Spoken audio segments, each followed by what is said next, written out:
Yesterday's live did a stretching class. It was yoga. It was yoga without all the terminology, and because I used to be a Taekwondo instructor, it was kind of like basically a typical stretching class before to warm up for Taekwondo. Anyways, and we did a great ab workout. We did an excellent ab workout. So I kind of ruined it though. I had like almost an entire box of Little Debbie, those little cream oatmeal cookies. I can't stop eating them. They're so good. Like I think I have one or two left in a box of whatever, 12 or 14. So great ab workout, but I might be pre-diabetic. I don't know if I'm pre-diabetic or what, but that was way too much sugar. And I had a Three Musketeers also on top of all of the cookies. I can't stop eating, you know. I just will sit there, and so that's why I need to get married, because no wife would let me just devour an entire box of Little Debbie oatmeal cream pie cookies. After my jog, after I concluded my live stream, I went and did a jog around the neighborhood, and it was so awesome. And I just felt like I wasn't even getting tired, man. I was just running and running. I went like farther than normal, and wrapped all the way around. You know, I live in the middle of nowhere. I live in the country, and just felt great. It was a great jog, and the sun was out. I think it was probably like early 70s, late 60s for the temperature. And it wasn't hot, but it had some sun, and I was running, and so I'm gonna go on another jog today, because that's what it's all about, is building up that daily curriculum. Because with exercising,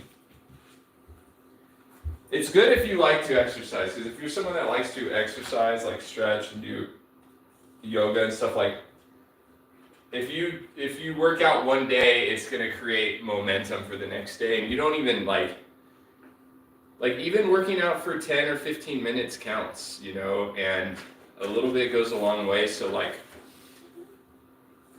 I'm 39. When I was a teenager and in my 20s, I would work out for like hours a day.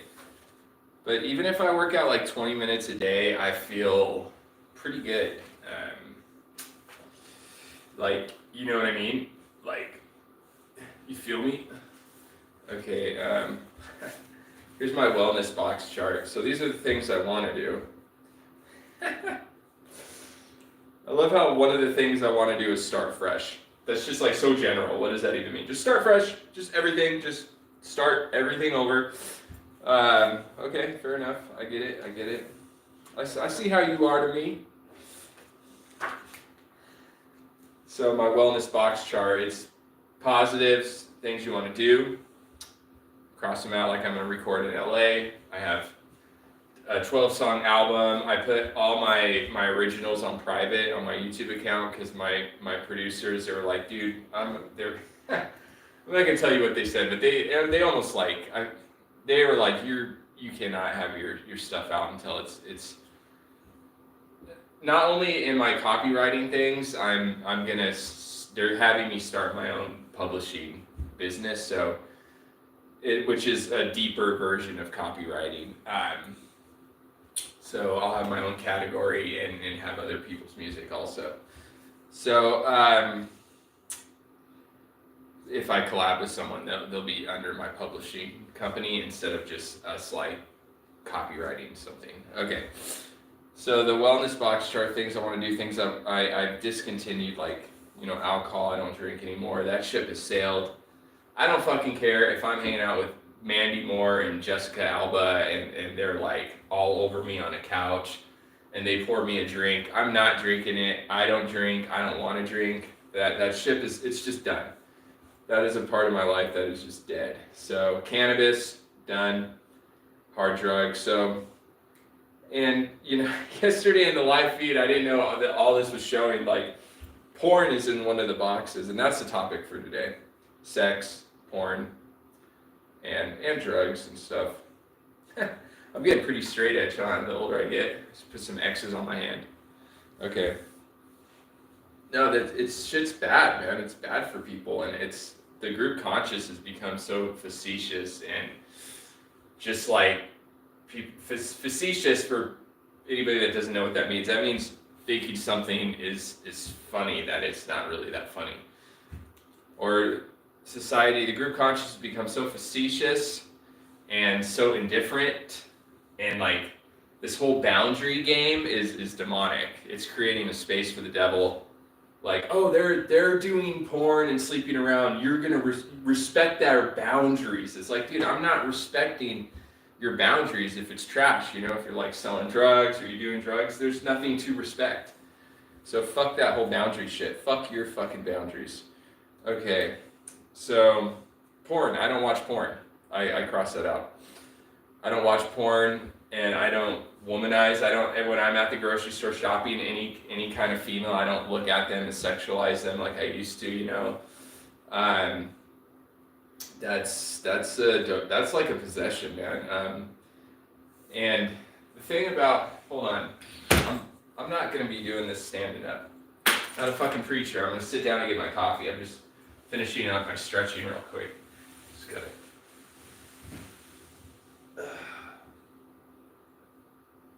Feels so fucking good.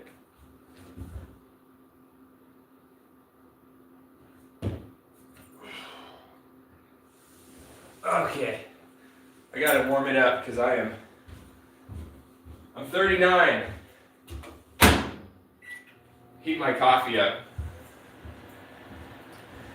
If you don't use it, you lose it. So, yeah, porn. I'm going to go into a little of the psychology and the group conscious about sex and porn and sleeping around and what is sex and all this crap. I'm going to do it sitting down now. Okay, I'm going to get my coffee. If you're tuning in, I just want to let you know that my content is all over the place. My content is all over the place. And I'm not your friendly influencer.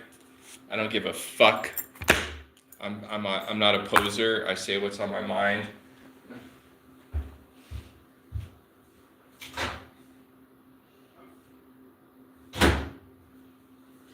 Yesterday in my live feed, I was saying that usually influencers try to be as like positive as possible, you know? And because what it is I have like a few friends that are like really, you know, big influencers and have millions of subscribers, and they make money off like the ads. So like before you watch one of their videos, there'll be like a little ad, and when people buy something, they get like a percentage of that or something. So typically YouTubers, influencers or whatever, they try to be really positive and have like a hype to get people in a good mood, because when people are in a good mood, they buy things.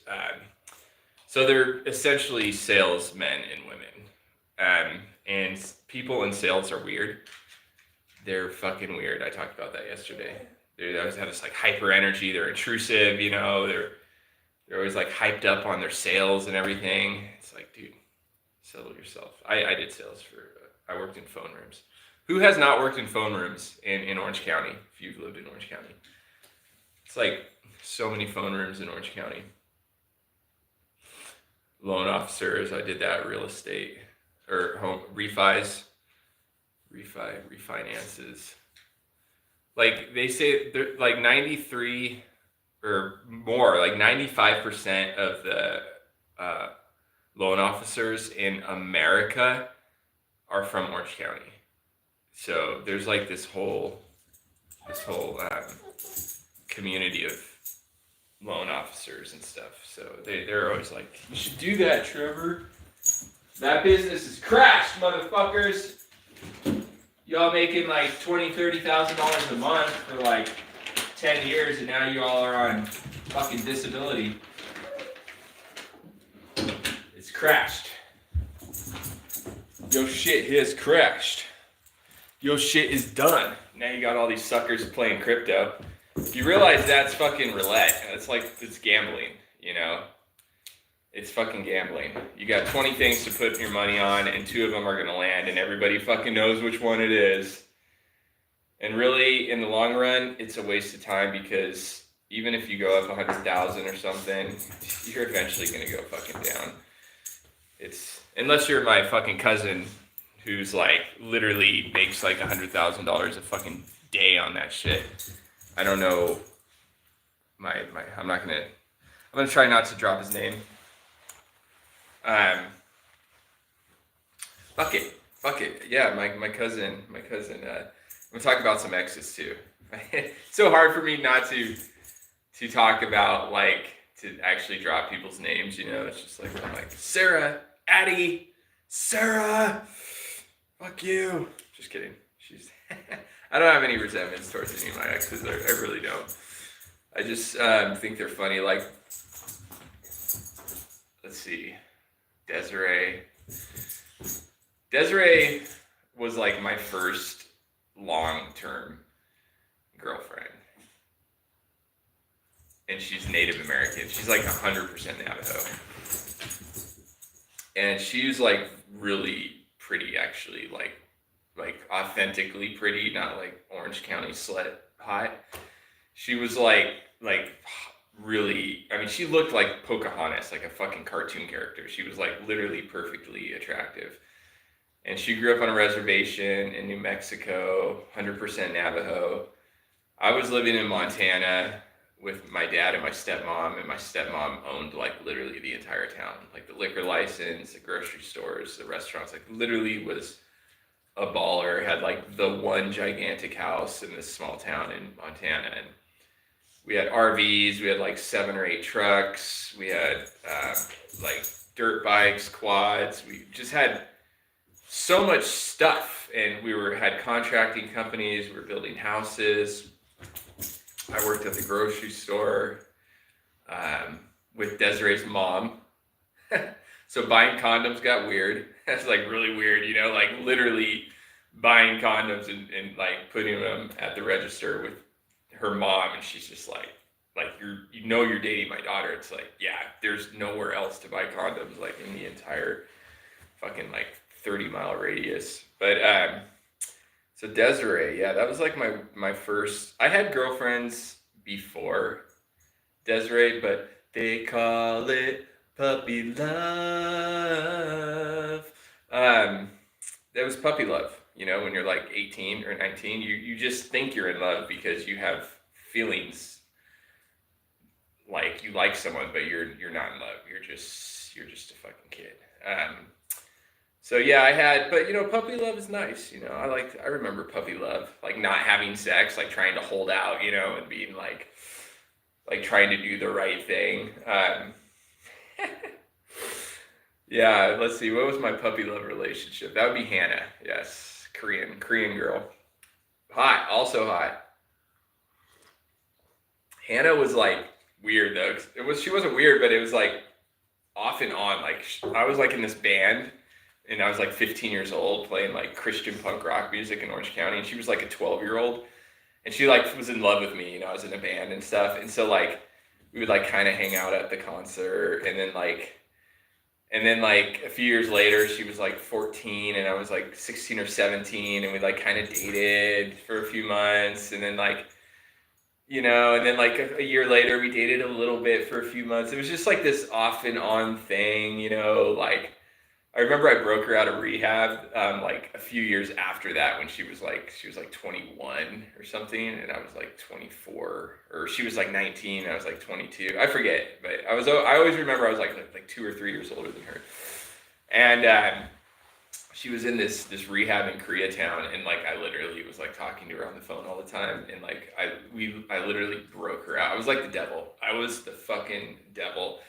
And I broke her out. She like was like running, and like the gates were closing, and the alarms were going like fucking Escape from Alcatraz, and she's like in these like gray sweatpants with her bag like, and I'm like in a truck, and I'm like, go, go, just jump in the back of the pickup, go, we don't have time.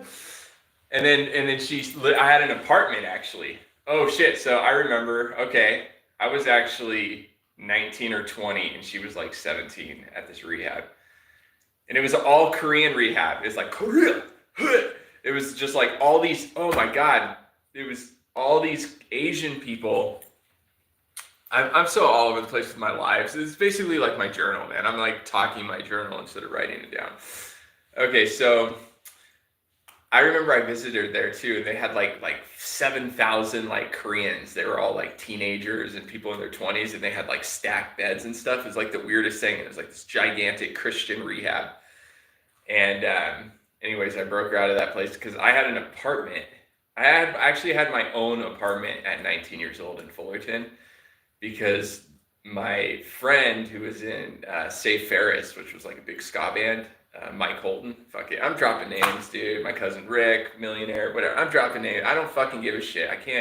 I'm not that cool. I'm not gonna be like, don't say their name. Don't say their fucking name. Nobody's even watching this shit anyways. I have like 300 subscribers. Doesn't even fucking matter. Okay, so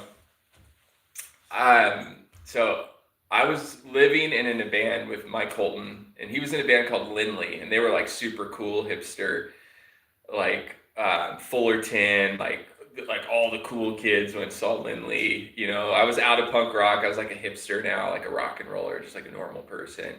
I'm 19 years old, and anyway, and he was original member of Safe Ferris. He wrote that song in 10 Things I Hate About You. He was like a C-list rock star. He wasn't a big rock star, but he knew people and shit, and he was just cool. Like everybody liked Mike Holton. So he had this apartment in Fullerton, but his girlfriend lived in Lake Forest, and he literally stayed with her all the time. So he's like, Trevor, just have the apartment. I'm 19 years old. I'm like, really? And it was a decent apartment too. And so we're, partying and stuff. And we had a band. So I just had this apartment, and I had like a little recording studio, and I had like long hair, and I was like this little hipster in Fullerton, all skinny and stuff, all yayed out. And I remember he would come like once a month and would like grab some clothes and like take a shower and then fucking leave again. So I had like everything. I had the whole apartment to myself, and that was badass. But oh yeah, anyway, so Hannah. So I break Hannah out of this LA rehab, and then I have my own apartment. So I take her to my apartment, and I had her in my apartment for like 4 days, and then like her family and the rehab, like I don't know how her family had my phone number and stuff, and the rehab, and all her friends had my number. It was crazy. But they were all calling me like every 10 minutes for like 3 days straight, and I'm like, okay, you guys are fucking psycho. Because I guess she had a bad meth problem. Sorry, Hannah. Sorry to break your thing. It's so long ago. I mean, what was that, like 20 years ago? So she fucking, like, eventually I dropped her back off at her house, and there's like all these like Korean mafia. There's like 30 dudes there and shit. It was actually kind of intimidating. I'm not gonna lie. I was like 19 years old. I'm like, oh, these people are gonna fucking kick my ass. So, but that was great, man. She was so high. I'll never forget her for those 3 or 4 nights. And then so that's the last of Hannah. And then like fast forward, like literally like 10 years later, I'm at another apartment in Fullerton, actually on Commonwealth, living with my buddy Corey, and we're working this phone room in Huntington Beach. And I have a Jaguar. I have like this chromed out Jaguar, and we're like driving all the way out to Huntington Beach every morning. And I'm fucking selling tons of pot. I'm like this fucking pot kingpin in Fullerton. I'm in my late 20s, I have my head shaved. Everything's all chromed out on my car. And anyways, we have this apartment. It was kind of like a house apartment in Fullerton. And then Hannah, I don't know how the hell she keeps coming back in my life. Like I don't even remember how I had her number, how we even connected, because I wasn't even on Facebook or anything. I don't know how that worked out. But anyways, I just had so much money. I'm not gonna lie. Like I always had at least $900 or $1,000 on me, and just like 50s and hundreds, and tons of money in my bank. And so I took her out to dinner, and she's like looking good. She's in this like little black dress. She's like unbelievably attractive Korean girl. And it's like stupid. She's stupid hot. She's like any typical white dude. You know, all these white dudes like Asian girls. Like she was like the stupid hot Asian girl. So we're at this restaurant in Fullerton, and the bill comes, and I just pull out this gigantic wad of cash. You know, it was like thousands of dollars. And it was just so normal for me at that time. And she was like, damn, she's like, you're a baller. Like, when did you become such a baller? And I'm like, I don't know. You know, my family member had this gigantic grow operation. So I just got tons of weed fronted to me. Like I get, you know, $50,000, $60,000 of weed just handed to me for free. You know, so it's easy to sell stuff when you're fronted, you know, because who has fucking $60,000 to invest in weed? You know, nobody. So I would get unbelievable amounts of marijuana for free and at such a low price because it's my family member, like rock bottom prices, and would just make all this money. So anyways, I paid her to clean my apartment like a handful of times. She'd come over in like a little black dress and just clean my apartment, and I'd give her, you know, like a couple $100 to clean for like 30 minutes or something. So that was that. And then, you know, what's funny is like I think about Hannah now, and I'm 39.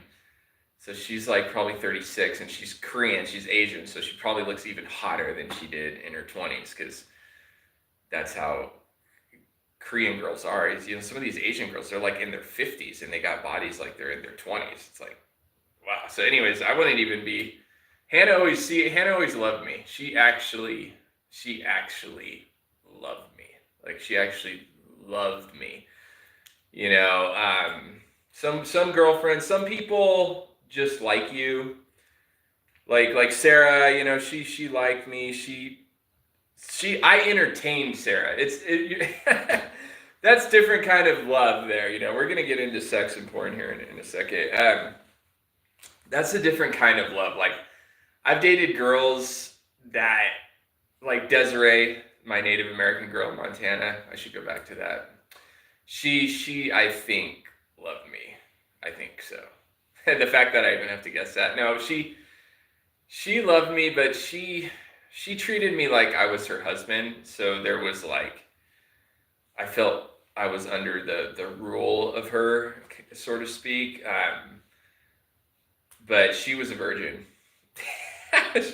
She was hot. She was like Pocahontas. She was literally like a cartoon version of Pocahontas. And she was a virgin. I didn't know that. I found that out later. Like later on in a relationship. I thought for sure she was not a virgin, but she actually was a virgin. And then I think about it, and it's like, yeah, she actually was a virgin. I remember when I de-virginized her. That's a crazy thing. When you de-virginize a girl, it's different than just having sex with the girl, because it's very intimate. It's very important to them. And if you're not the right one, they could build a resentment towards you very easily. Like, you deflowered me, motherfucker. You're a piece of shit, kind of thing. But so yeah, Desiree, when I was living like a fucking god when I lived in Montana. I'm not even gonna sugarcoat it. I was literally living in a mansion, and my dad was married to this businesswoman that like owned so much fucking shit. It was unbelievable. So we just had a lot of money, and they're like, I hadn't seen my dad in a while, you know. I was all fucked up in California. I was 22 years old, went up to Montana, and like he picks me up from the airport. We're smoking the same cigarettes, you know. I haven't seen him since I was like a little kid. It's just crazy how much the genealogy or whatever, you know, you're just like your parents like didn't even raise me, and we like talk the same. Like even my stepmom would be like, "You're just like your father." And it was true. We would go to the bar, and we were just like two peas in a pod. But so he was like, "You take the master bedroom." Like, really? Just the master bedroom in this house was literally, I would almost think is bigger than actually this living room. I'm not even kidding you. Like, I'm looking around. The master bedroom that I had in Montana was actually bigger. Like, it was like the size of this entire house. Like, The bathroom was like gigantic. It had like a huge porch, like this 20-foot porch, and the bed was like the size of like this part of the living room. It was like what a double, triple king or something with the big 4 pillars. Just this huge bed. I never forget when Desiree walked up the stairs. She was like in this like little white mini skirt and this like little white top. Just fucking hot, dude. Jesus Christ. Okay, so we were dating in Montana, and then we moved. She went to college, so then I moved with her to, was it Missoula or Bozeman? I always forget. It was the big college town in Montana. And we had this 4-bedroom apartment that was really nice, had a fireplace and everything. And it was me and Desiree and then 3 of her college girl friends. And Montana people are cliquish and they do not like California people. And honestly, I don't think those girls really liked me. And honestly, I didn't even fucking really like them. And Desiree was like a cool girl. Like she hung out, she dated all black dudes before me. I was like the first white dude she dated. She's Native American. Every guy wanted her in Montana, like in the small town that we were in, and then even in the big college town, she was like the hottest fucking chick in the entire college. I'm not even kidding you. And so all of her friends fucking hated me. They didn't even know me. I was just like, had long hair. I was from California. I didn't give a shit about them or fucking Montana. I was just boning the hottest fucking chick in the college. Boning her all fucking day long. Everybody fucking hated me. They were just haters. But, so, that was freaking hilarious. Yeah, there was people that were like obsessed with Desiree actually. Like, she had like a couple guys that like loved her and would like circle the apartment in their truck. And then even when we were in the small town, like she had people that were obsessed with her in that town. And they couldn't believe that I just rolled up from California and I got her in like 2 weeks. And they were like working on that ass for like years. It's like, because you guys are sissies. You don't know how to fucking close the deal. Okay, so here we go. So we're gonna talk about. So that was that was when I was backslidden from the Lord. That was my early 20s. I was full rocker. You got to understand. I was like a walking member of the Rolling Stones. You know, because I was in Hold Me Like a Gun in LA. So I was playing clubs every weekend, and with tons of hot girls. And then I go up to Montana for a year. I come back with Pocahontas, my hot Pocahontas girlfriend, start my band up again. Now I have this incredible hot Native American girlfriend, and she like did her hair. Oh my God, fucking A. Desiree, she like had really long hair, but then she did like this mod cut where it just was short. It was like cut like this.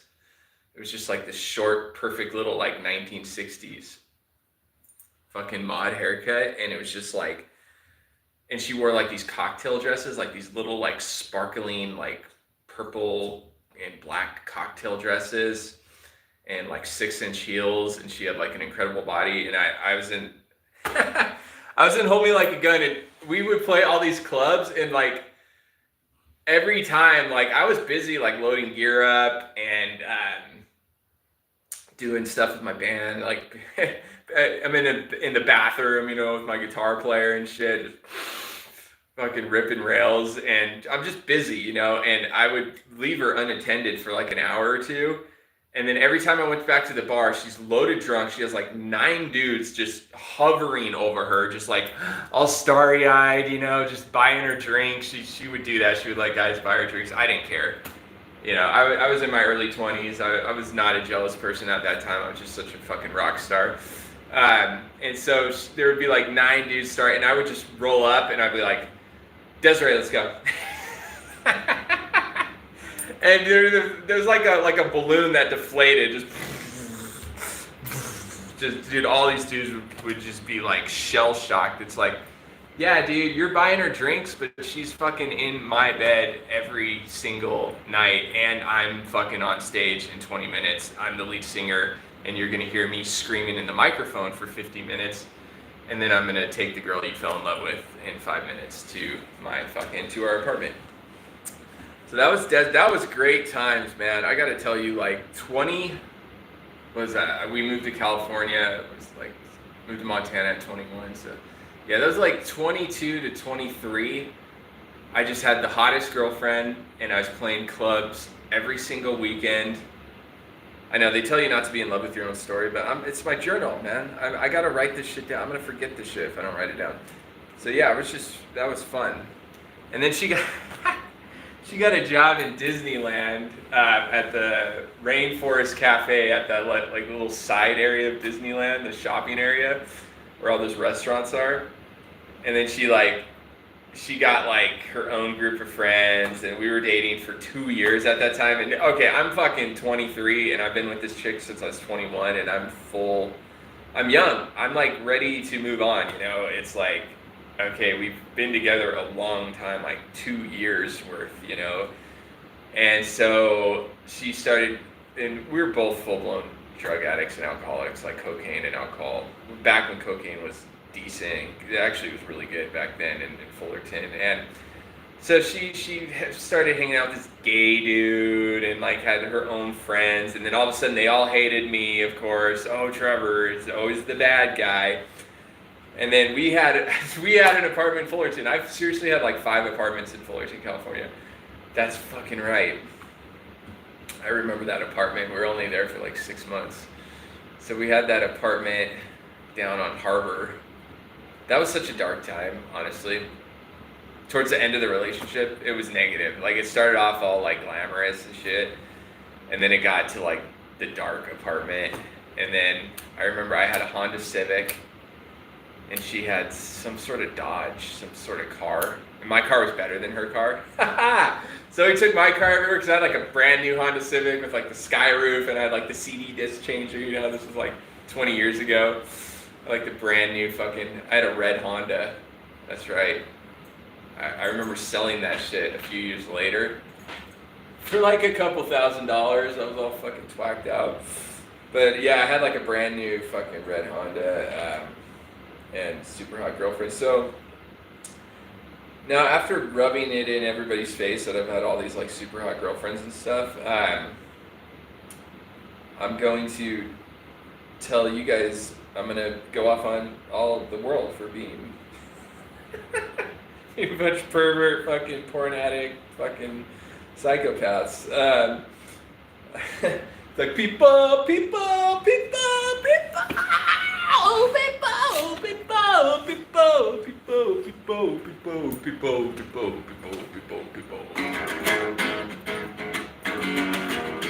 That's not even it. There it is. That's my new song called People. I can't share you the words, the lyrics, the melody line, the chorus, anything, because now I'm under fucking tight watch. They're like, stop putting your fucking music on social platforms. This shit's good. So I'm starting my publishing company. I already told you that. I'm going to be publishing like probably 100 songs, recording them in LA, putting them on streaming platforms, moving to California in a couple weeks. So people, people, people, people, people, people, people, people, people, people, people, people, people.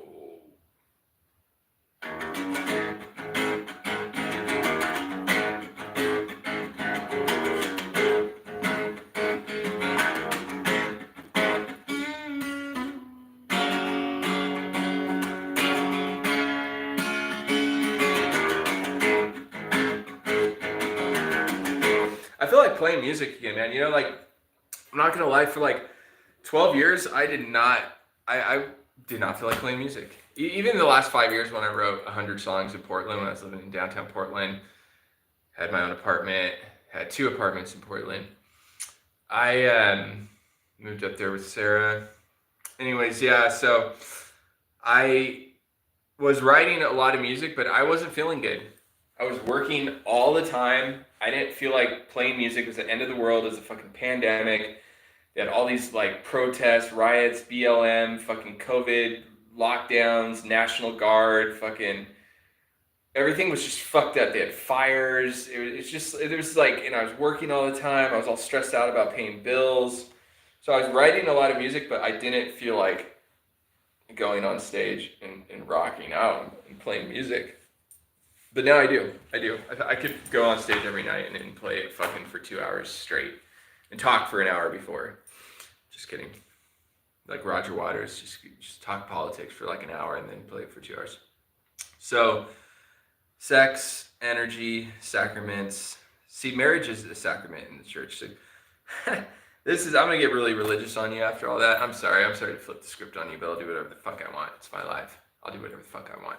You can fuck off if you don't like it. Fuck off or listen. So, you're supposed to obviously get married before you have sex. And I should have waited. I should have fucking waited. But I gave up on God. I became a Satanist. You know, I was just all these hot girlfriends, Desiree, you know, just insane fucking. And so sex, just really good sex. I'm just not going to sugarcoat it. Just fucking crawling around on the floor, barking like fucking animals, like in the moonlight in Montana. Just crazy ass fucking satanic fucking nature sex. But you're supposed to, you're supposed to wait. You're supposed to wait till marriage. You're supposed to wait till marriage because sex is intimate and marriage is a sacrament in the church. I'm Eastern Orthodox now. I converted to Orthodoxy in my late 20s, and I almost honestly, I'm not even gonna have sex till I get married. I'm not. I just made up that decision right now. I don't fucking care who she is. So you're supposed to wait because marriage is a sacrament in the church, and marriage is meant to be more saintly. Ding. See, I never got that till just, you know, till somebody at church told me that. I'm like, what? More faintly? And it's like, yeah, because growing up I thought, oh, I want to marry someone that's wealthy, someone that's really attractive, someone that's super cool, you know, but that's all ego. That's not being more saintly. Like, I want to marry a girl that is not a slut. I want to marry someone that wants to have a family with me, someone that has the correct stature, someone that's a Christian. You know, I want to marry a Christian. I want to be more saintly in marriage because sex is energy. And no, I'm never doing OnlyFans. You guys are sick. You guys are fucking sick. There's a lot of sick people on the internet. Just weird people on anonymous accounts, like, oh, look, he touched his face, you know? It's like getting like turned on by like strangers and stuff. Just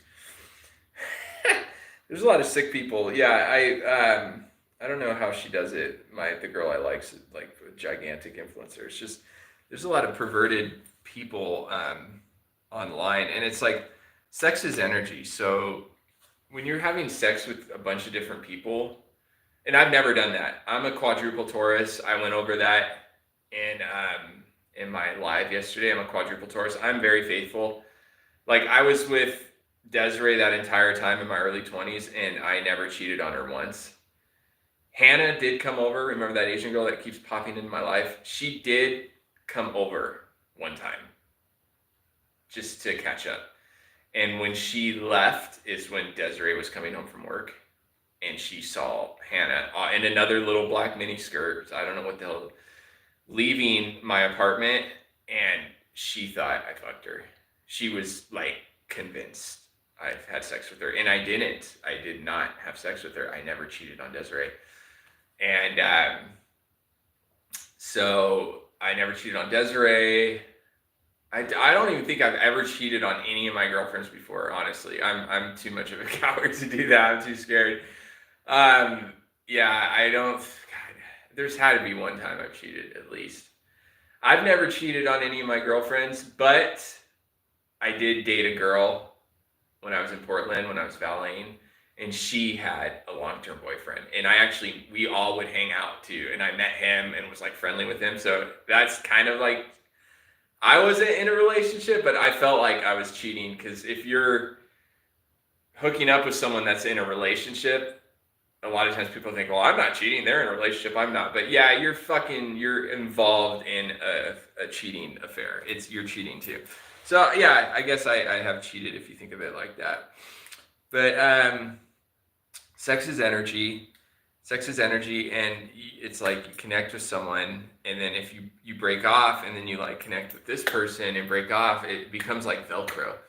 It becomes like easier and easier to just go through people, and then you become like this just new age slut, you know. And they glamorize this lifestyle like on shows like Sex and the City and stuff, and 50 Shades of Grey, like you're intelligent or you're enlightened if you're like an adult and you have your own apartment and you have multiple partners, like it's drama, like it's cool.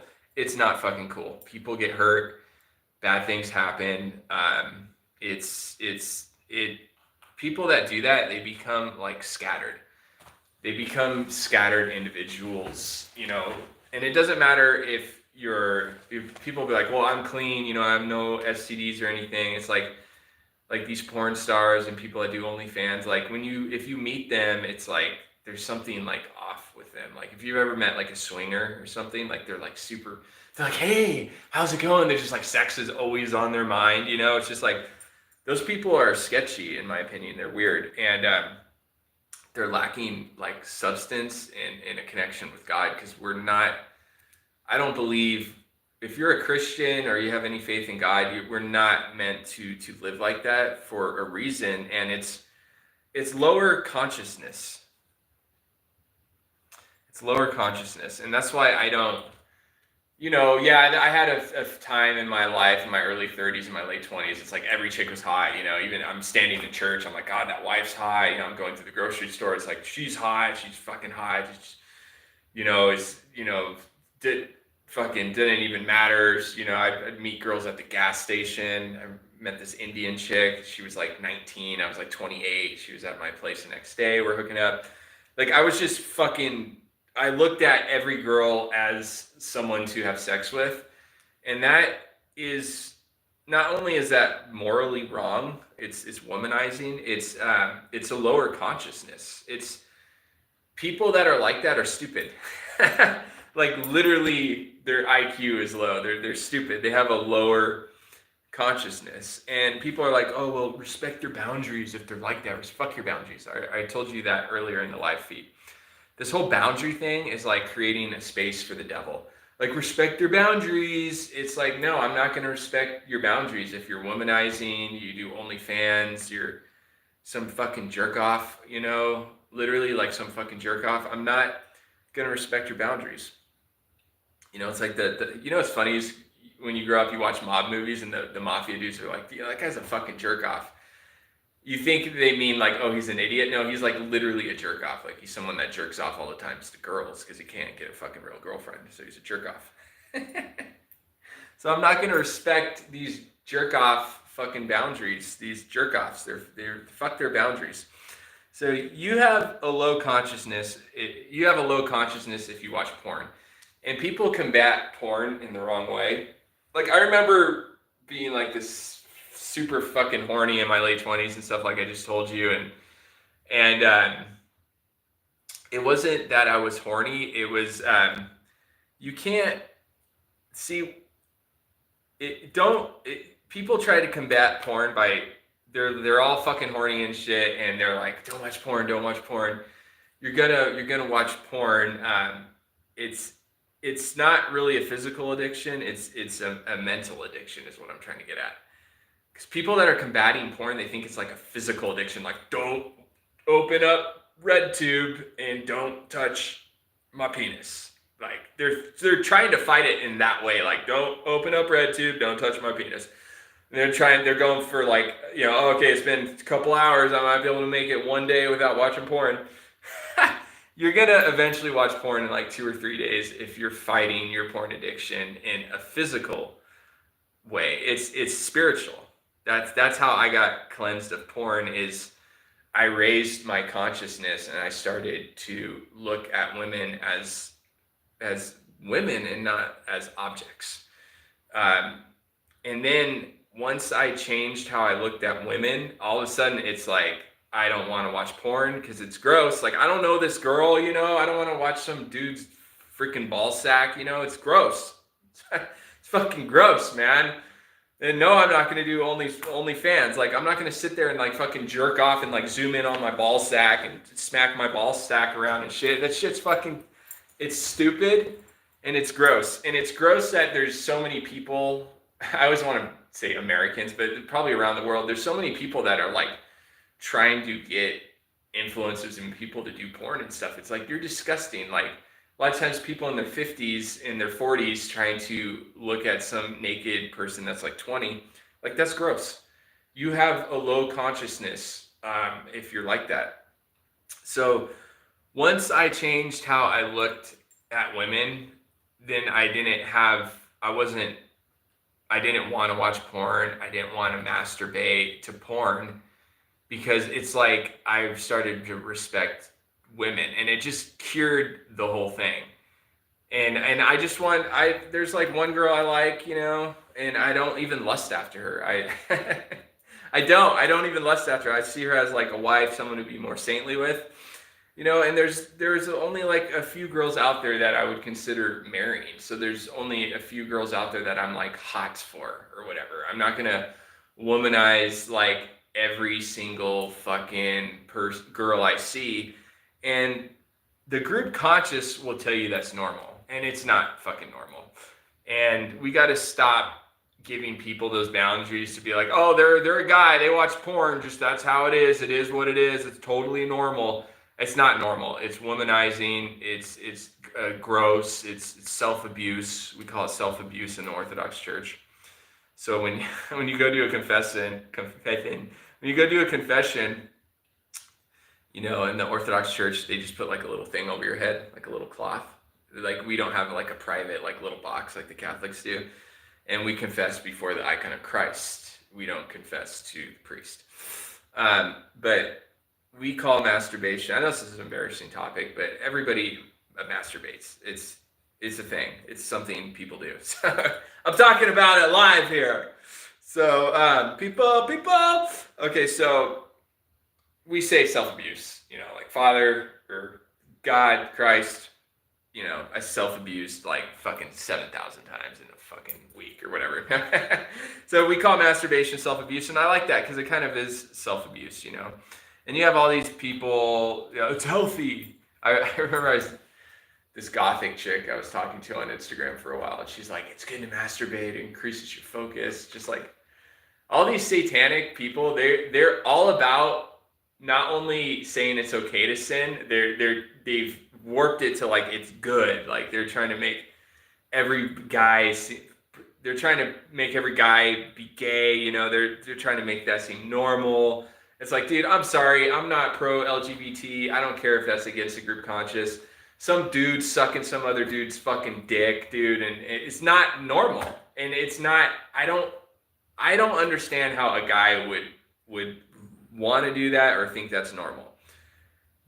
And I don't care if I lose subscribers. I don't fucking give a rat's ass. Okay, I'm not a poser. I'm not here to try to make everybody fucking like me. And watching porn, you know, and if you watch porn, you know, you're watching some chick suck some dude's dick, and you're watching that for like 40 minutes a day, you're gonna start eventually wanting to suck some dude's dick because you're fucking watching it.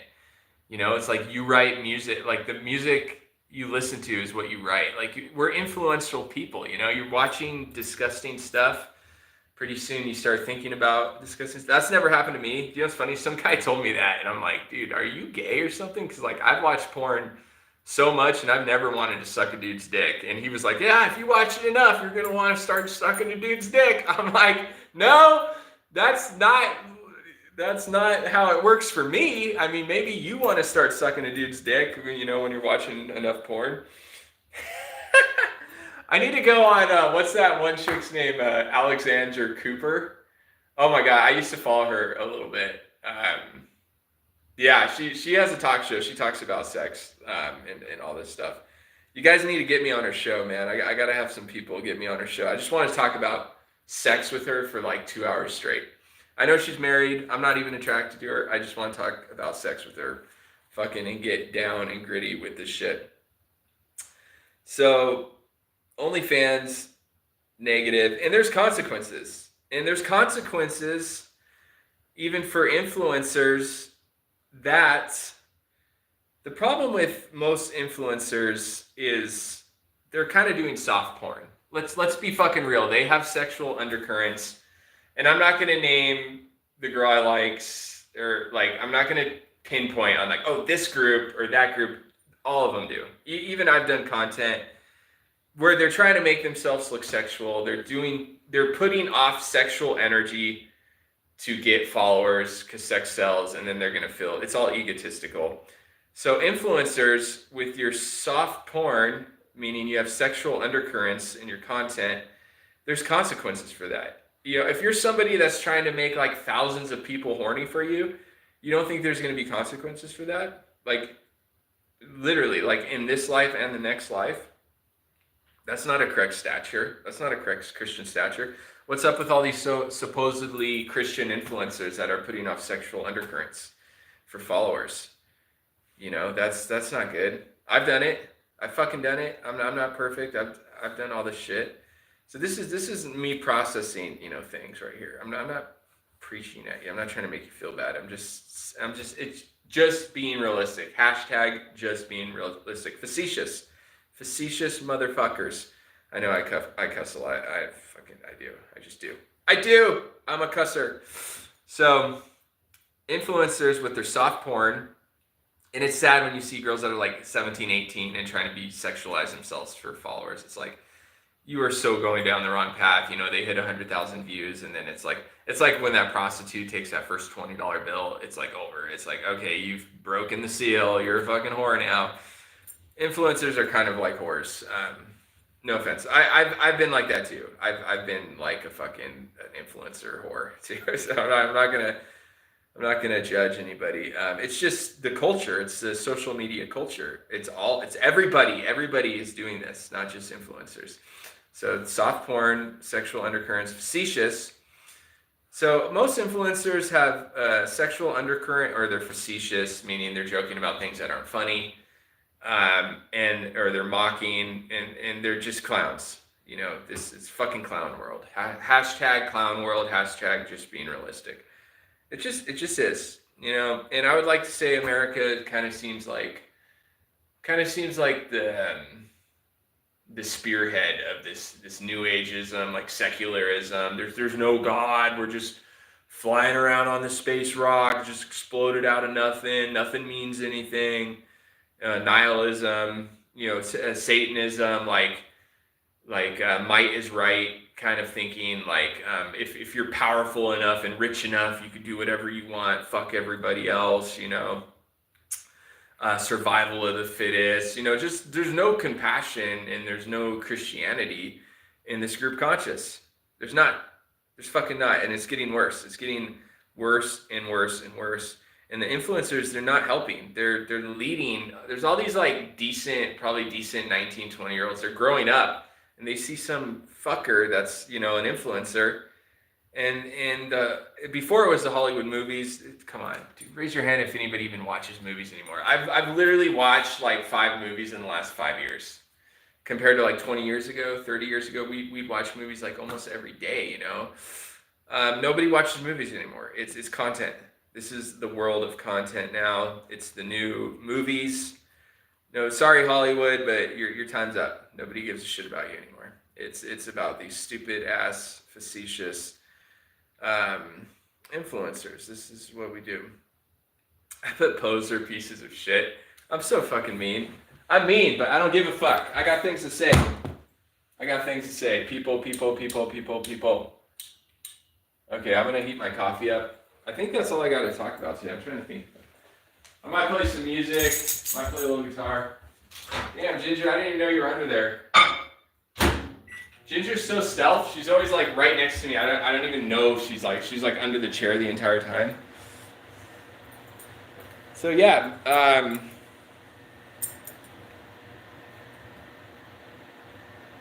unintended consequences. Anything that falls under discreet usually has to do with inappropriate sex, drugs, or some sort of crime. Anything private, discreet or some ungodly thing, you know, some silent partner, some money deal, you know, like ripping somebody off or doing something shady. Nothing should be done in secret, or there's something is off. So what I mean by that, hold on, let me get my coffee.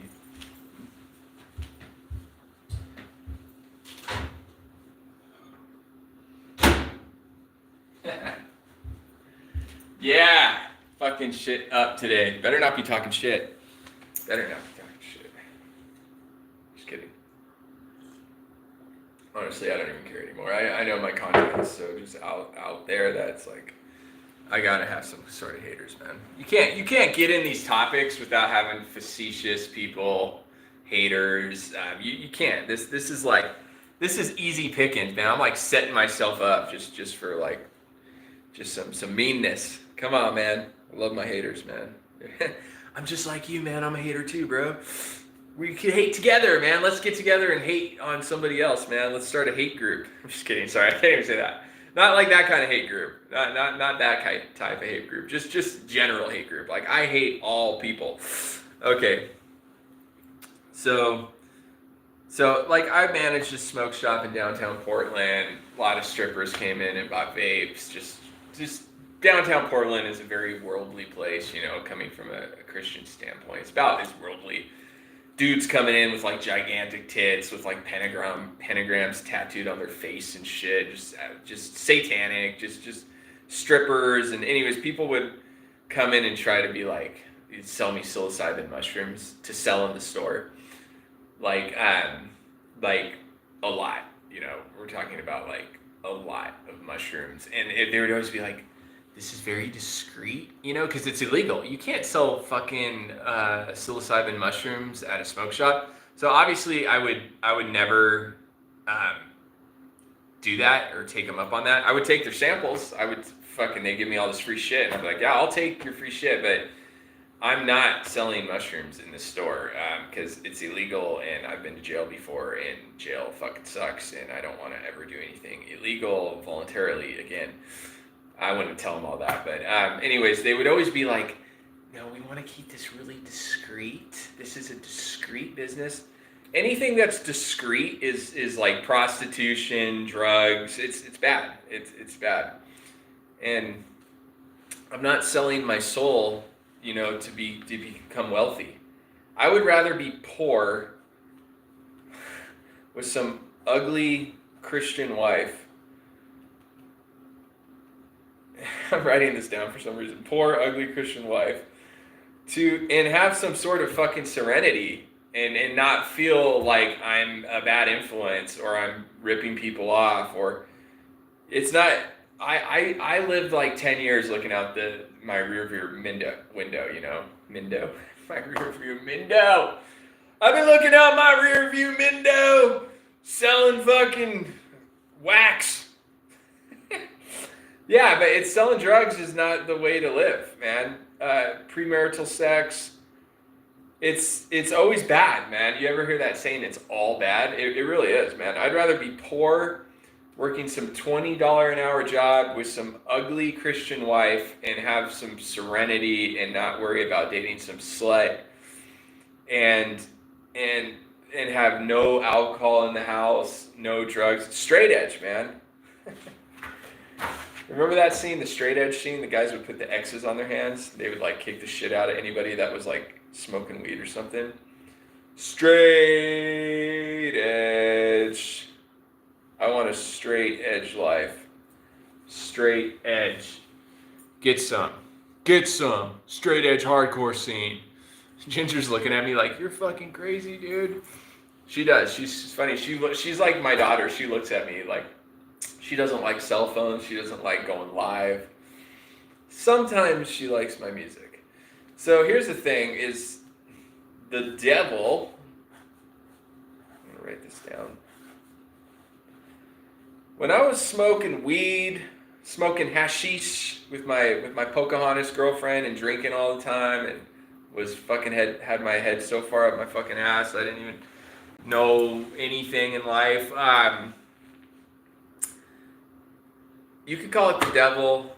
I've been calling it the virus lately, which is just evil thinking, lower consciousness, the virus. I like that, the virus, portions of the virus.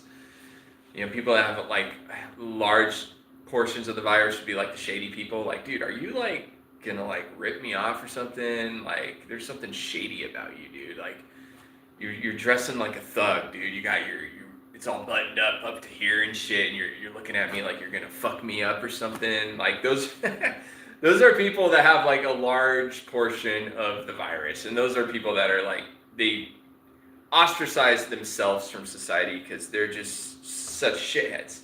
You walk like a duck, you talk like a duck, you're a duck. So when I was smoking weed every day, I thought everybody was fucking smoking weed. I thought it was like, I literally was like, the whole world's smoking weed, man.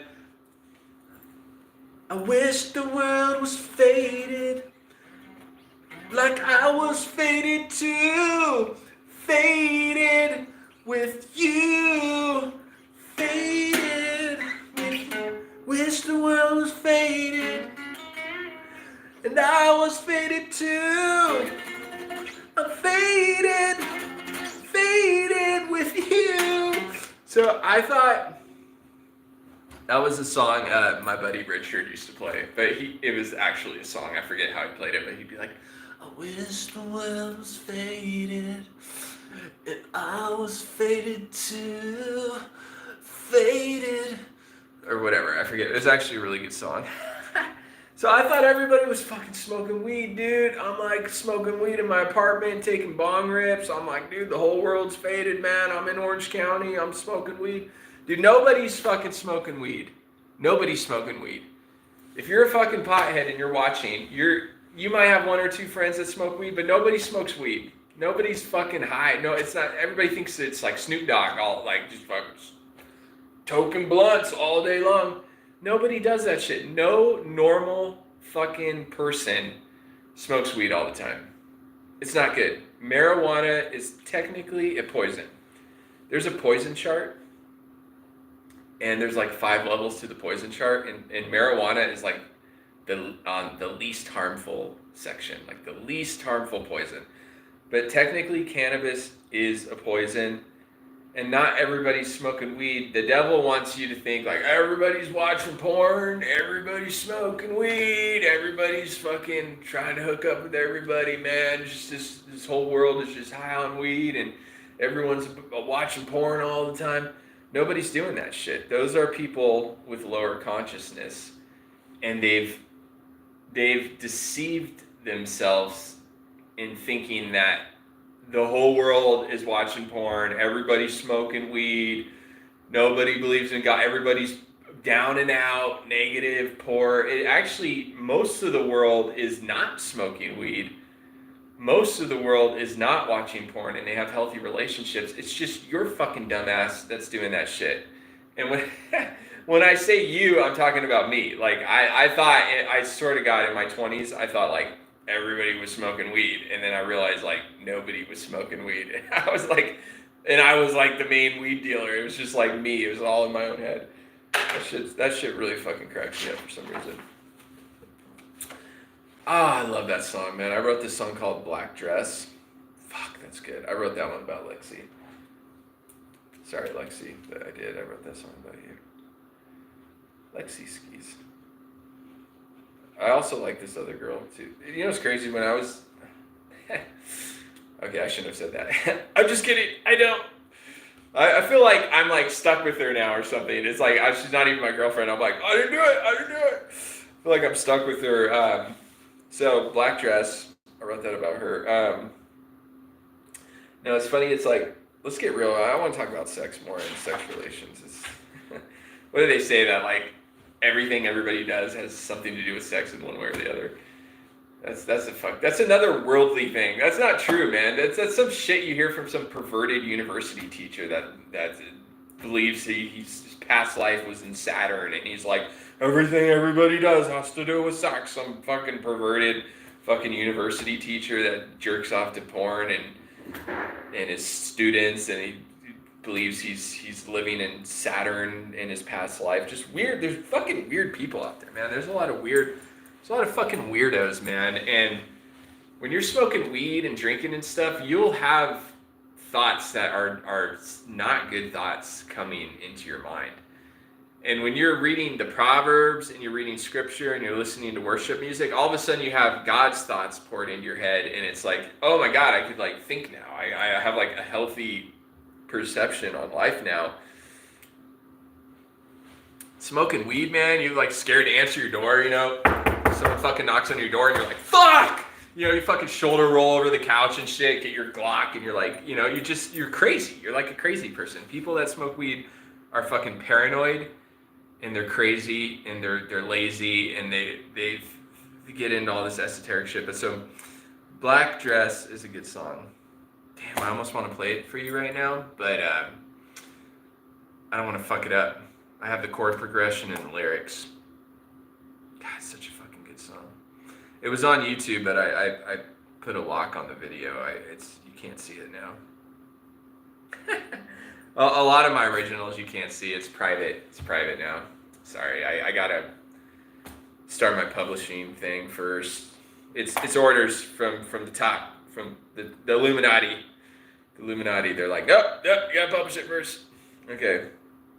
This is such a good song though. Black Dress. Black Dress. Yes, it's such a good song. So I'm not gonna play you that song. You know, and as I sober up and I go farther away from like alcohol and marijuana and stuff, it's like I notice like my songs are different. Like my lyrics are changing. I want to write music with like more substance, you know, something that means something, instead of just talking about some stupid ass shit. That song's good.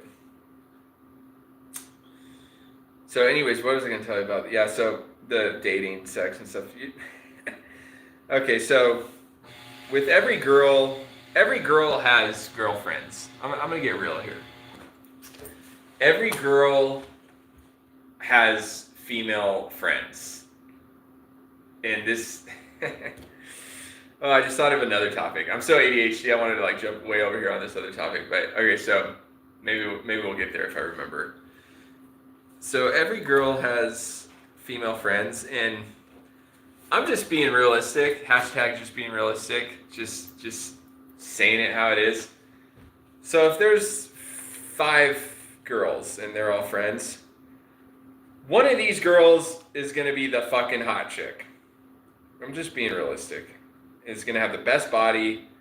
It's gonna be the prettiest. Have the best ass. She's just gonna be the hottest. And then there'll be like 2 girls that are like almost that hot. Talking about not womanizing. Okay, 2 girls almost. There'll be 2 girls that are almost as hot as the one super hot one.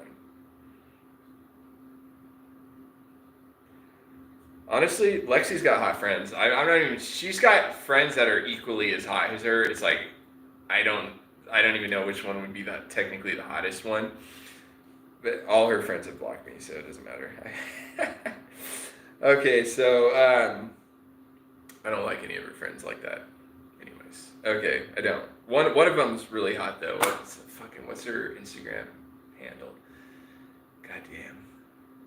She's like in Oregon. She's like a cheerleader in Oregon. She's fucking hot. She looks like Italian or Jewish or something. She's fucking hot. I went off on her. She blocked me. I was mad. I was mad at Lexi says. Okay, that's real. Yeah, be mean to the girl you like. Be mean to all her friends. Then you're really gonna date her. Hello McFly. You're real smart. Fucking smart. Okay, so there's 5 girls. There's 5 girls. Every girl has like 5 girlfriends, right? Like close girlfriends. One of them's gonna be the super hot one. That's like the best body, just fucking hot. Then the 2 of them will be like almost as hot as like the one hot. I'm really bad at math. And then there'll be 2 that are just like, okay. At your workplace, where you work, there'll be like 5 girls, you know, like Sarah was like the hottest bartender at the Grove. She was like Italian, Mexican, was like super petite, was like short, but like had ass and tits and had like Mia Khalifa glasses. She was like, okay, I'm just gonna say it. Sarah was like porn star hot. Sarah was porn star hot. She was fucking, every guy just wanted to fuck her. Like, not even date her, wanted to fuck. She just carried that fuck me energy. And so I fucking, and I had her. Sarah like almost taught me how to have sex. Like I was dating Sarah at like 33. She was like 30 years old. Like I've had a lot of or not a lot, but I've had girlfriends before her, but she was so like sexually like advanced. I feel like she was the kind of girl where she would want to orgasm every time we had sex. I'm like, whoa, that's not normal. That's not how I usually have sex. I usually have sex not that way, you know. It's like I come and then you're on your own. No, she would be like, no, she would like force me to make her come. It's like she would get so loud too. She was so sexual. Sorry, baby. I'll call you baby. I'll call any of my exes baby. So she was just such a sexual person. She was satanic. She was just so sexual. It's like, I'm not gonna have sex with you I can't make you come every day, fucking Sarah. I don't have time for that shit. I worked like 10 or 11 hours. I'm not gonna fool around with you until you orgasm, you know? And then if I didn't make her come, like, she'd think I was cheating on her. It's like, no, I'm tired, Sarah. I fucking work all the time. I'm not cheating on you. Crazy fucking bitch. Okay, so, I know. I'm sorry. I mean, fuck you. I'll do whatever I want. It's my YouTube channel. I have like 300 subscribers. Fuck off. Okay, so there's 5 girls anywhere you go. The workplace, a group of friends. They're like in groups of 5, it seems like. So one's the hot one. There's 2 that are like almost as hot as the one. And then 2 that are like, okay.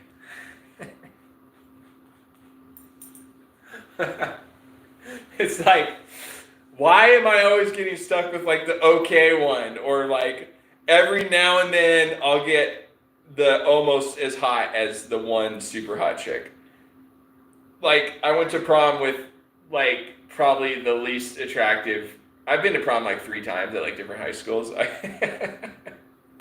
That sounds so shady for some reason. I've been to like 5 proms at different high schools. It's true, because you get like invited, you know. It's like, it wasn't my high school, but like my mom's like, oh, my friend at work, like her daughter needs a date for the prom. I'm like, sure, you know, why not? You know, I'm like fucking 17 or whatever, or 16, you know. I think I was like a year younger than them, but and it was like all these hot Latino chicks, like fucking like 7 like of the hottest like Mexican girls you've ever seen in your entire life. And I was stuck with the one that was like not hot. Like she was overweight. I'm just gonna say it. I was like, are you fucking kidding me? What are the fucking odds? I'm in a limo. It's like hot, heavy girl. It's like fucking, what are the odds? So seems like I'm always getting the okay girl. I circled okay. Every now and then I've gotten the like Desiree hot. Desiree was like the hot girl. I really lucked out with her. She was stupid hot. Sarah was hot, but I would put her under the almost hot girl. She was almost hot girl. Addie, almost hot girl. I'm just being realistic, even though Sarah had a lot of sexual energy, and Addie very petite also. But they were almost hot. They were almost hot chicks. I'm just being real, y'all. It's like I'm not saying I'm not a hot dude. I'm not fucking lead actor. I'm not. I'm fucking tall, skinny, fucking dude. I'm not probably alpha male. I fight good. You know, I'm a boxer. I could kick your fucking boyfriend's ass. I could kick an alpha male's ass, but I'm not lead character. I don't got this jaw. I don't have the huge jawline. You know, I'm like skinny, tall dude. You know, kind of skinny English guy. I'm not hot dude. I'm not a hot dude. I'm just talking about girls and I'm not talking about myself. So we have almost hot girls. So it's like I'm always getting the almost hot girls. You know what's fucked up is all you motherfuckers out there, like most guys are with an almost hot girl because we're people. Nobody is a supermodel out there. Like we're just humans, you know. Nobody's like super attractive, you know. It's just so y'all are probably with an almost hot person. So join the fucking club. Okay, at least you have somebody. Love the one you're with. Love the one you're with. Can't always get what you want. But if you try sometimes, you might just find you get what you need.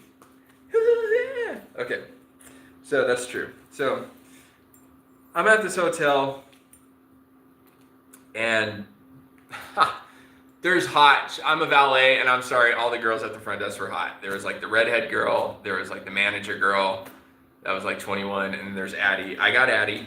It's like almost Addie's like, I'm gonna get him before the other girls did. I literally felt a little pressured. Like she's like, I'm getting the tall fucking valet guy before anybody else. Congratulations, Addie, you got me, and you fucked me. Fucked me over. You had a boyfriend. Cunt. It's okay. No one's perfect. I'm not resentful towards you. We're people. People are people, and da-da-da-da. You and I get along so awfully. Okay. Dude, I'm having fun. I don't know about you all, but I'm having a blast with this shit. I gotta heat my coffee up here in a little bit. I haven't even had a cigarette yet. Meatloaf! Lexi, give me something to eat. I'm just kidding. Meatloaf! Lexi, meatloaf! Okay, so Addie. Love you. I love you, Addie, like a sister. Oh my god. Okay. I gotta stop. Okay, hold on. Let me get serious here. So 5 girls. Anywhere you go, there's 5 girls. There's the hot chick, there's the 2 almost hot chicks, and there's the 2 just like okay. Now, if you have sex with one of these girls and you're bad, they will fucking tell their girlfriends. I fucking swear to God. They talk about shit like that. It's crazy. Like, guys, I don't know about you, but I don't talk like that with my guy friends. I'm not like, oh, she fucking sucked me off and I came and I fucking fucked her from behind. And I don't get in detail talking about sex with my guy friends. We just go as far as like, oh yeah, we're hooking up. Like, that's it. Girls, they fucking send each other like fucking zucchini fucking cucumber emojis, like with little water squirts and like they'll like. I remember when I made Sarah come for the first time, like actually orgasm, and it's it's harder than you think to make a girl come. At least for me, it's like it takes a lot of work. So I actually made her orgasm, and that's a good thing. If you make a girl actually orgasm. And a lot of guys don't make their girls orgasm because they fake it or they just don't say anything. I'm just, hey, hashtag just being realistic. That's what I've heard from girls. You know, like Addie, she's like, I haven't came in 2 years. I've been living with a man and I have not orgasmed in 2 years with him. And I'm like, okay, we're going to change that right now. Made her come. Bam! Made her fucking orgasm the first time we hooked up. I'm so inappropriate. I don't even give a fuck anymore. I don't fucking care. I'm bitter. I'm 39 years old. I'm fucking bitter. Okay, I'm not happy in life. Okay, but I fucking... So anyways, made Sarah orgasm, and I'm like, yeah, hold on.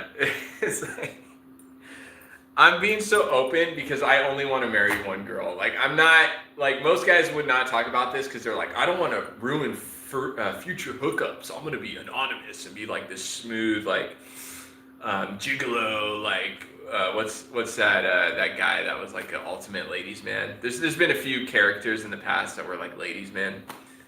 Fuck, what's his name? I forget. But what was that romantic guy's name or something? Oh, I'm not going to talk about this shit, but I'm just looking for a wife. I'm going to write it down. I already wrote it down, wife. I'm looking, hopefully she's not ugly. I'm just looking for one wife, and it's a sacrament in the church, and that's it. And it's, see, God has, whatever wife is going to marry me is going to have like a special sense of humor, and I'm not going to try to be tough, cool guy to be like, I get all these ladies. I'm not a poser, dude. I'm myself. So yeah, the girls will do that, man. She was like, she literally told me, I just sent all my girlfriends a text saying you made me orgasm. And I'm like, that's weird. Like, why would you want to, that's like our personal, like, that's like intimate, you know, like, why are you texting your girlfriends that I made you orgasm. Like, it's like some sort of like stamp of approval. So they'll tell their girlfriends. So anyways, at the hotel, I don't know why I've been thinking about this girl lately, but fuck, she's hot, Brianna. She's fucking hot. You're hot. If you're watching this, she's like a couple years younger than Addie. She's probably like 22 or 23 now. Just black hair, like jet black hair, and just an incredible body, and a manager. She's like a boss. Like, she literally stomps around, and she's just tough. She's like hot. She's boss. She's hot. Anyways, like, she's Catholic. I love that. I really do. I would date her. I'm sorry, but I would date her if like she hit me. I have her number too. I worked with her. Do you know what's cool too is she texted me a few times like while I was working there, work related stuff. Okay, I'm gonna be realistic. It wasn't like let's go out to lunch. Like, honestly, I don't even think she really even liked me as a person. She was always like, Trevor, bring this luggage up to the street. She was always like bossing me around. Like, I literally almost called her a bitch a few times, but I was making so much fucking money, I just kept my mouth shut. But I would be like sitting in some car, like on Instagram or something, and she'd be on the radio. She'd be like, Trevor, fuck you, Brianna. Go fucking suck a fucking dick. Okay, she would be like, and she would text me. She'd have my number, so if she couldn't get through to me on the radio, I feel like a police officer. It's like, yeah, I'll be there in like 5 minutes. No, I'm just kidding. Okay, so she would like text me. She'd text me, Trevor, where are you? So I have her fucking number. I haven't texted her. I haven't made it weird yet. And she knows I was hooking up with Addie. But anyways, going back to the 5 girls, she was the hot one, okay? Out of the front desk girls, sorry, Addie, sorry, redheaded girl. I gave the redheaded girl money a few times. I don't know why I did that. But. So, I'm sorry, but she was a hot one. She was a hot one. Out of the 5 front desk girls, and there was literally 5 front desk girls. And then one of them was like Mexican from Southern California. She was like my friend. She was like my little sister. I love girls that I don't look at like in that way. It's like, oh my God, we could just talk. Like you're like my little sister. You're like little Mexican girl from Orange County. Like, I'm from Orange County. I'm your older brother. You call me older brother. Okay, so she was a hot one. Brianna. I got her number in my phone. I haven't texted her. But sometimes I think about just calling her and being like, that entire time I was dating Addie, I really wanted to be with you. Sorry, it's just the truth. It's the truth, man. Just be honest. You know, you have one life. You know, stop watching porn and smoking weed and get real with shit. You know, it's like, I'm trying to get real with shit. I'm done with the bullshit. So, yeah, she's like wife material. Because she's like, would work like fucking 60 hours a week. She made a lot of money. She was fucking on salary. And she's just was hot. And I remember she dated the valet next door. There was like a really nice steakhouse right next to the hotel I work at. And those valet guys were like us. They were making like $400 a day. And it was like a competition. We're just like running cars. And we'd have to like, they would try to park their cars in our lot. And it'd be like wars and shit. And then sometimes we would let them, like, if they gave us a little money, you know, we'd like rent spots out. I'd be like, dude, if you give me fucking $5 on each fucking car you park there, because they're parking Ferraris and shit, you know, they're getting $20 tips, $50 tips, you know, and the hotel I worked at was nice, you know, I'm driving fucking Bentleys, like $200,000 cars and shit, fucking sports agents, fucking so many A-list celebrities, you know the guy, American Pickers, Mr. Wolf? Like, dude, he stayed at our hotel for like 3 weeks, and I was like talking with that guy like every day for like an hour. Like, there are so many celebrities that I met, and they would stay there for a long time, so I would just get to know them, you know? Like, I'm in their vehicular. I'm in their vehicular, okay? I'm getting to know them. So, but what was I going to say? valet. Oh yeah, so she's dating this dude. This guy. He's like, this guy. He's like someone around her age. You know, this like 22-year-old kid, and I remember I was talking to him. I was new there. You know, I was like just like a month in, and I was just like, are you dating Brianna? Because I'm gonna fucking beat your ass. No, I'm just kidding. No, I was making so much money. I wasn't even hitting on those girls. Like the first 3 months I was there, I was like, money was the focus. But then when you work with someone for more than like 3 months, it's like, wow, I have my own apartment. Why don't you come over? You know. So, anyways, so he was like, I was like, are you dating her? And he was like, go for it, man. Just go for it. You know. Like, so he was mature, but I was like, oh man, I just was fucking curious. Like you guys hang out, you bring her Starbucks drinks. You're like her bitch, you know. Like I didn't say that to him, but it's like basically you're her bitch. Are you dating her? You know, that's basically what I was trying to say to him. You're bringing her Starbucks drinks, dude. Like you're a man, dude. Like she should be doing that for you. So what's wrong with these fucking kids, man? They're so fucking pussy whipped. Okay. So, anyways, yeah, I kind of, the thing about Brianna, I'm all talking like we had a relationship. We did work together for many months, so we did have a working relationship. We worked fucking well together. That's why I feel like she's like wife material, because when it came to business and making money, like we just worked well with customers together. We worked well as a team. And so it makes me horny for her, basically, because she's like a boss and she made a lot of money there.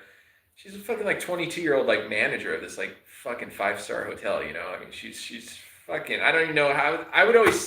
We would always talk about that. Like, why is this fucking kid fucking in charge of everything, you know? And she'd like march around in her fucking high heels and shit. But she was a hard worker, you know. She cleaned everything. She did everything. She was a kick-ass fucking worker. It's hot. When a girl does shit, it's fucking hot. I'm sorry, but like having slut sexual energy like only goes so far. But if you're like on your hands and knees and like cleaning the goddamn fucking floor when it's not even dirty, that's fucking hot. That turns me on. And you're cooking and you're doing shit and you're doing everything. It's like, whoa, you're fucking hot now. You're not just a slut. So she's hot. I would definitely date her. I would date her. I felt convicted. Like I'm betraying the one girl I've been talking about. I'm betraying her already. Okay, no, I'm just kidding. I give everything up to God, man. I'm at a place in my life. Like I said, I'm 39 years old. I went so far down the fucking rabbit hole. It's amazing I'm even alive. I went to LA County Jail. I caught this gigantic fucking case. It just was unbelievable. I fought through alcoholism. I was an alcoholic and smoked pot for so fucking long.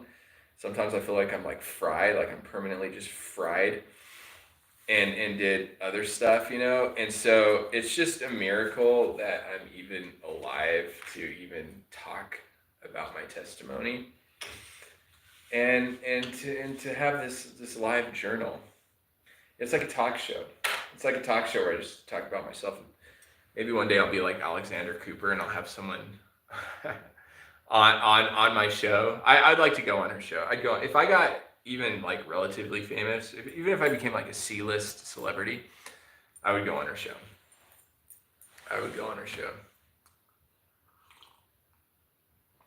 That's it. That's fucking it, man. I gotta play guitar. That's it. We're gonna end this.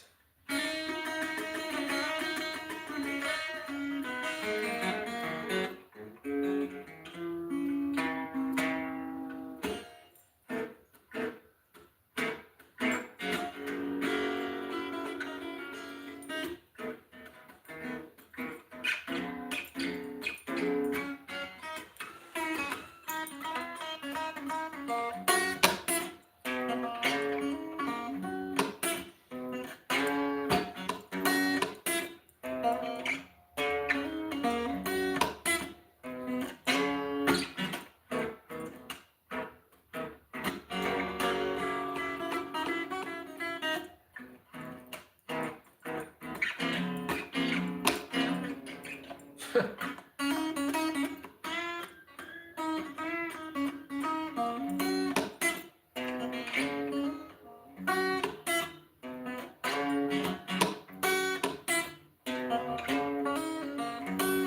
just keep thinking about Brianna now for some reason. I don't think she likes me. I remember she fucking watched my Instagram story because I like have her number in my phone. Like, I was actually visiting Arizona, and which is where I live now, and I wasn't even working at the hotel anymore because I had a 700-hour contract there, and so it was like a couple months after I finished my contract there, and she's like, all of a sudden I see her like her little, you know how girls try to make themselves look attractive. It's like, Brianna, that's not how you look in real life. You're like a nice looking girl, and she's all like makeup and like with this sweater on, just like, I was like, fucking stupid girl. So anyways, she was watching my story for like a couple days, and I'm like in like the saloon and like jumping through the saloon and fucking acting like some fucking idiot on the Instagram story. But it's just funny that she was watching my story for a little bit. I swear I have ex-girlfriends that have been religiously watching my Instagram account. I think Addie does. I think Desiree does. I think Sarah does. And I think a couple other girls that I've dated. Because they're like anonymous accounts. They're fucking, it's like obviously somebody, it's like a real account that's like fake or whatever. And they're like, watch every fucking thing I do. Or it's a shadow government, man. Shadow government's watching. It's probably people ripping my content off. It seems like a lot of things I do. Like, I'll fucking put my fucking sleeve up, and all of a sudden, all these big influencers, they're doing content with their sleeve up. It's like, you stupid fucking kids. But I guess I influence the influencers.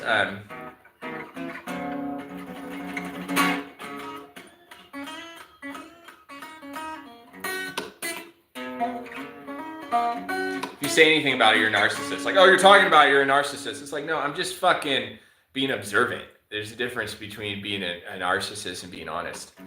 That's another thing. These fucking girls, anything a guy does, it's like, oh, he talked about himself, he's a narcissist. You know, it's like, fuck your boundaries and fuck your wordplay, and everything's narcissistic, everything's gaslighting.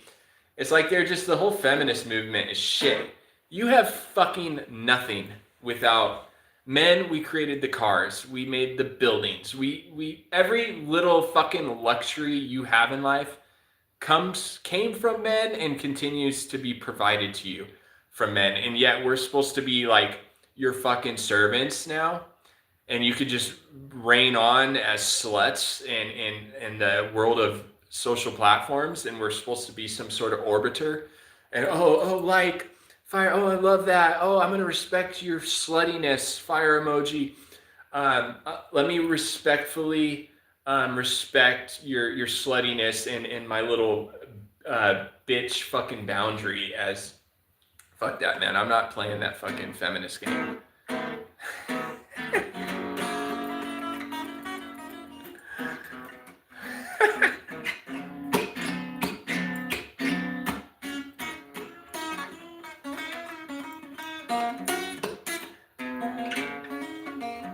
Fucking love that diddle.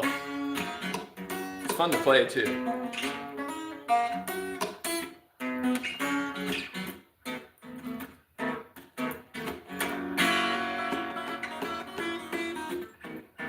It's not really a song, it's a diddle, is it? Right. Because it has no lyrics. It's like a diddle. It's like this circular diddle. It just keeps going and going. You know who liked that was Violet TV before her manager discontinued her account. And we were DMing. I think Violet liked me. I'm not gonna lie. She was like watching my account, and like she liked posts. I mean, she's a huge influencer. She doesn't just like anybody's posts, but she would like do things for me. Like I would like do this, and she would like I would suggest for her to do things, and then she would like do it the next day. You little fucking. She's cool. I never liked her like I like Lexi though. I see Lexi as like a wifey, like a little wifey. Yeah. Hey, you little snakehead. You look a little snakehead. That's one of my nicknames for Ginger is Snakehead. Look at that. She's like a snake. Lay flat, lay flat, lay flat. Okay, if you just see her head. Okay, if you just look at her head. She's like a snake. Maybe you're a big long snake, aren't you? What was that? You talkie?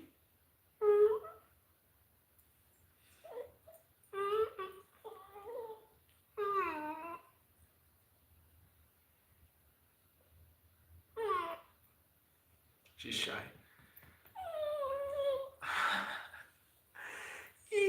You talkie. Yeah, baby. Yes.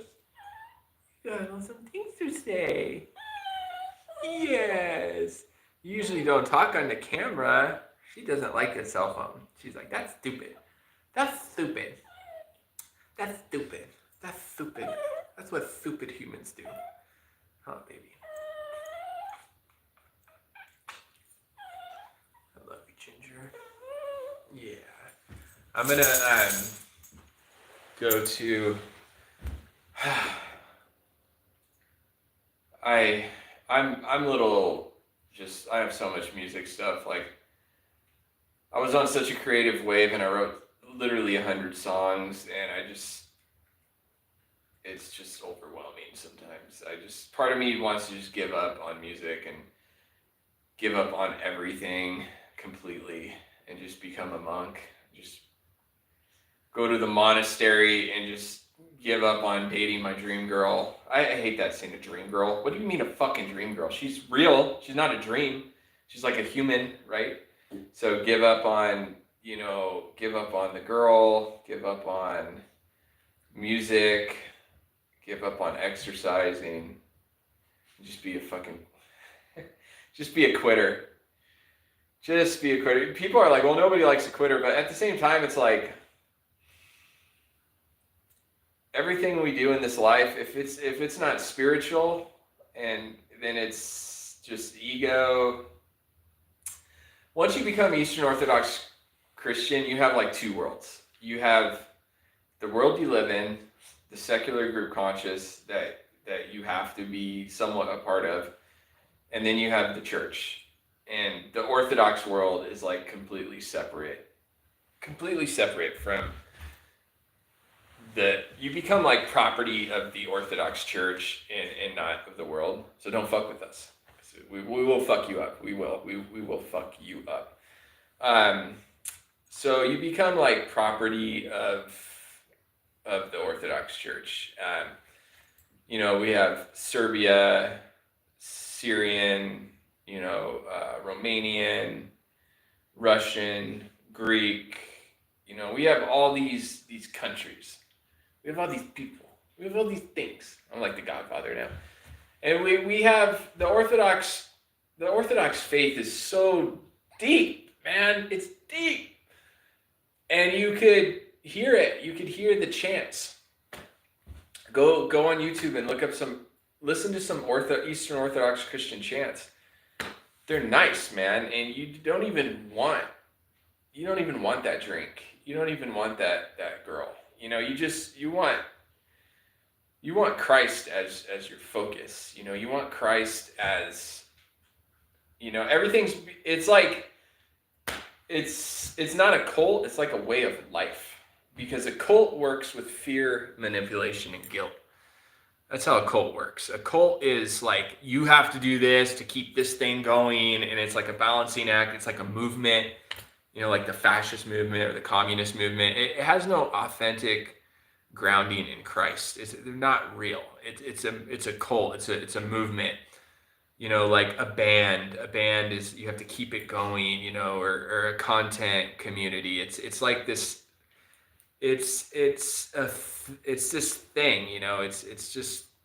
It's shallow. And the Eastern Orthodox Church is like salvation. It's unto Christ. It's not like me, like, oh, I'm gonna get, Violet TV is worshiping my guitar playing. That's egotistical, and that means nothing, like in the long run, you know, to flattering people, you know, and the whole social media platform thing. Like back in the day, there was only so many influencers.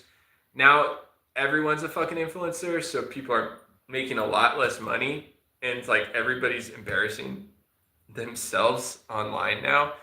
So it's not that impressive anymore. And it's like on Instagram, I would delete all my fake followers and people that I just didn't like. So I didn't have that many followers because I just deleted people for like 4 years straight. I didn't know you're not supposed to do that. She's, oh my God, she's giving me loving eyes. This is the most feminine dog I've ever been around. Like the way she moves and looks at me, it's like she's such a girl. You're such a girl, baby. You're such a girly girl. Yes, you are. I wish you could see her right now. But she won't give you the loving eyes. She doesn't give you the loving eyes. She won't even look at you. She only likes me. Okay, so like I've put up content. I know it's not a lot, but I've gotten like whatever, like 100,000 views and like 5,000 likes or something. And to be honest with you, like getting 5,000 likes, getting 500 likes, and getting 50 likes, it almost feels the same. And I know there's influencers out there that will concur to this and be like, yeah, it kind of does. It's like it's like quality over quantity, meaning with everything in life, with followers and all that stuff. So like I would rather have like one or two people that I really like my content versus like 20,000 orbiters, just like 20,000 just like randoms, you know. So it's like there's no difference between 50,000 likes, 5,000 likes, 500 likes, 50 likes. It's just this like digit, this it's like digital currency. It's just this, it's not real. It's like these just made up numbers.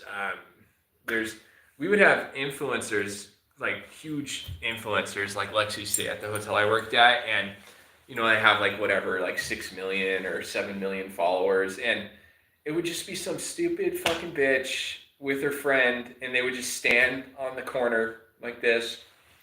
They would take like 7 pictures, and then they would go to lunch, and then they would like leave. I'm like, that's it?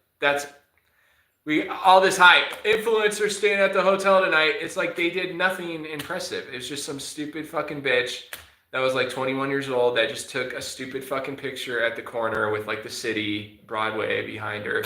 She's just like this, and that's it. I'm like, there's nothing impressive about that. You know, you don't do anything. You do nothing in life. The only reason these people have followers and likes is because people are subjects to the group conscious. They're suckers. So when you look at a post and you see, whoa, it has, 70,000 likes, you like it because it's automatic for you to go to the clump of likes. And then you see a post that is literally exactly the same quality and it has like 70 likes. And it's like, I don't think I would like that. I stared at it just as long. I liked it just as much. But I'm not going to like it because it doesn't have that fake number attached to it. And mind you, when no fucking 25-year-old idiot has 5 million people following them. Like 98% of those accounts are fake. So you're just a sucker, basically. You're a poser and you're a sucker. Unfollow those people. They do nothing for you. They do nothing for you at all. So it's like, so my best buddy in high school, Justin Scard, he does Random Land, which is he actually does something. He does content at Disneyland. It's pretty good. And he does a lot of, I call them tidbits, like informational tidbits. So he's not just some fucking dude that's just like 70,000 likes for just being some fucking idiot that knows another idiot. He actually does things. Like he's gives you informationals on Disneyland. He goes out to the desert. and oh, they filmed this Indiana Jones movie here, and he gives you knowledge on things, and you watch it, and you're like, oh, I didn't fucking know that. That's cool. You know, he does research. His content is pretty good. He doesn't have that many followers. It's kind of more quality over quantity with him, which is like people I like in my life. But he's pretty, you know, established as a content creator. He does Random Land. Give him a sub. Give him a sub, skis. Give him a follow, skis, on IG skis. But anyways, like there's this picture of us, and we were in this band together in high school, and I had my hair charged up in like this leather jacket. I have like Doc Marten boots on. He has his hair charged up in a leather jacket. He has Doc Marten boots, and we're just giving each other that brotherly, you know, fucking shoulder hug, and we're just like outside of some venue or something. And it's funny. He posted that picture and it got 13,928 likes. A picture of me and him. I posted the same fucking picture and it got 7 likes. It's like almost 14,000 likes, 7 likes. Like the same fucking picture. So, but it is what it is. You know, it's funny how that works. But that's what I'm saying is people, when they see a lot of likes, they jump on the like wagon and they just, I'm just going to like it because fucking 5,000 other people liked it. I'm just going to go ahead and throw a like. But I don't do that shit. I don't just fucking like your fucking shit just because, you know, I only follow like 300 people or 400 people on Instagram. I think I have a pretty good group of people I follow on Instagram, but fuck social platforms. It's so toxic. It really is. But it's apparently the thing, and it's not going anywhere. Like, I know I'm talking a lot. You're like, don't you like work or anything? It's like, yeah, I fucking do work. I work, and I'm moving to California, and I'm a musician and an actor, and apparently a comedian sometimes, and a martial artist. So I'm gonna get back into Thai kickboxing. But it's like 15 or 20 years ago, like social media was like partly part of our society. Meaning like I didn't do Facebook. Like all these people were doing Facebook for like 10 years before I got on and just fucking went off. But it's like, no, like it was like you could take it or leave it. Like social media, even 15 years ago, like 20 years ago, 15 years ago, maybe even 10 years ago, it was like halfway in society. It was like you could take it or leave it. Like a lot of people weren't even on it, you know. It was just like it was new. And now it's like a thing. Now like everybody has a social media account, everybody has an Instagram. If you know, say I have some sort of social media account, and it's replaced like all this like independent content creators have replaced really like TV and movies. I mean, yeah, maybe every now and then someone might watch like a movie, you know, but it's not as much of a thing anymore. And even like you can watch like the History Channel. Like I like watching History Channel and learn about like Knights Templar, like ancient aliens. Like I like watching that stuff. And like there's independent content creators like on YouTube that are coming out with shows like the History Channel, but it's just better. It's like more informationals. It's more detailed. The music's better. It's just done fucking better than like mainstream History Channel. And History Channel had the game on lock when it came to that kind of stuff for like 30 years, you know? And so it's like I'll watch Jay Dyer before I watch like mainstream news. Like I would rather hear what Jay Dyer has to say about politics, like Trump and really any world event. I would rather listen to what he has to say than fucking mainstream news. And he's a fucking YouTube content guy. He's a blogger. He's only got like 150,000 subscribers, which I guess is a lot, but he's Eastern Orthodox Christian, which is a plus, you know, is the same stamp of faith as I am. But this is what I'm saying, how YouTube and Instagram's taken over. It's like, I'm 39 years old. Okay, like 20 years ago, a 39-year-old would watch the mainstream news no matter what, because that's like all there was. Now the narrative is not really in their hands anymore. It's in the content creators' hands. So yeah, you'll have like a lot of unsolicited advice that could be off and stuff. So like you want to be careful where you're getting your information from. But like Jay Dyer is solid, man. That dude is next level. He's next level. He's solid. He's got, dude, the comment section is lit. There's like 100 of us. We're like a gang, and we just like tear everybody up, man. We tear all the slow boys up. But yeah, man, that's where we get our news. You know, we get our news from content creators. But yeah, I went on entirely too long. I'm not even gonna look at any of this. Oh, good. Nothing. I love it. Nothing. I thought I was gonna have like 7 or 8 people that like were like mean or something, but nothing. No views, no likes. I like it.